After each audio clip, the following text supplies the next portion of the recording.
Guys, this movie has mind-blowing action, insane, and it's so intense. Congratulations on the film.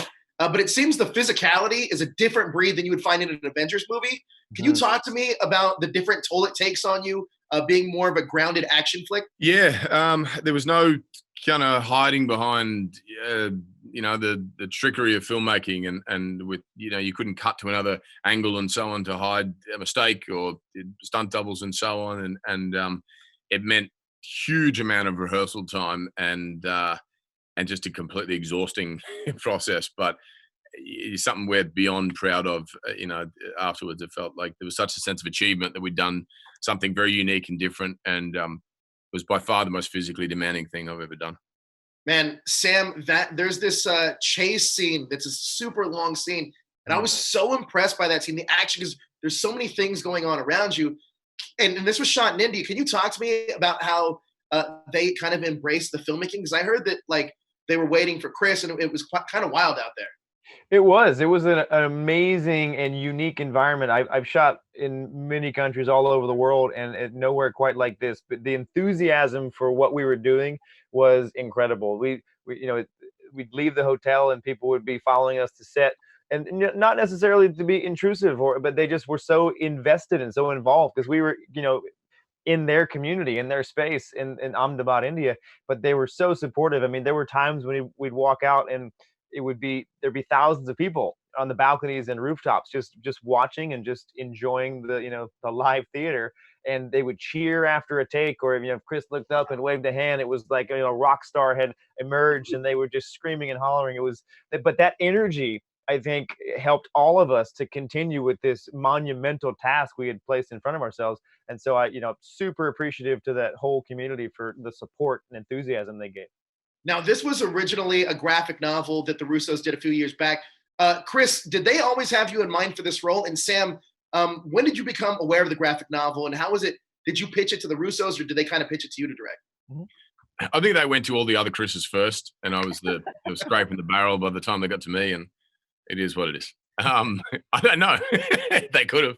I don't know, Sam. You could answer that. Yeah. So how many times did Chris Evans? How many times did Chris Evans say no? Go to face the other question. We'll get to that later. No, they approached us on Infinity War, and I had actually read the script of Ciudad, which the graphic novel was based on, many years ago when I think Chet Stahelski was attached to direct it. But I read it, thought it was amazing, but I was in no position at that time, no place to direct. But then it didn't get made for whatever reason. Came back around. We were on Infinity War. I was looking for a project, and the Russos have been very supportive and like mentors to me. And Joe said, "Hey, I've got a script I'd love you to read." I read it, recognized it, a different name, but the same story. And I was like, "Oh, this is fantastic. I'd be honored." He also gave it to Chris, and as soon as he said yes, I was like, "Come on, Avengers Assemble. We've got a great crew here. We got to make this movie." Chris, I'm a huge wrestling fan, and I have to ask, you're going to do the biopic of Hulk Hogan. How has that been going, and what part of Hulk Hogan's personality are you most excited for fans to see that they may not know about? Look, I haven't read a script yet. Okay. I know it's being written now and worked on, and I know very little about that. It's sort of in the process now, and I'm just fascinated by that world, and I think they're pretty keen to show a side of the world that people haven't seen before, and it'll be. I'm as intrigued as you are.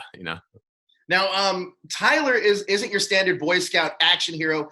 There's a sense of a damaged past here. Can you talk to me a little bit about your character's past? Yeah, he's certainly an emotionally broken individual, and sort of there's a suicidal sort of approach to life, and his fighting style. He's a gun for hire, a mercenary, and has buried deep within inside him his actions from the past, and that is all drawn to the surface, and he's forced to sort of confront that, and becomes a redemption tale in a way for a man seeking to sort of right his wrongs. And I found that emotional, resonance and heartbeat in the story really impressive within an action film, a film like this. I don't think you see that combination, and that's what made it feel fresh and unique.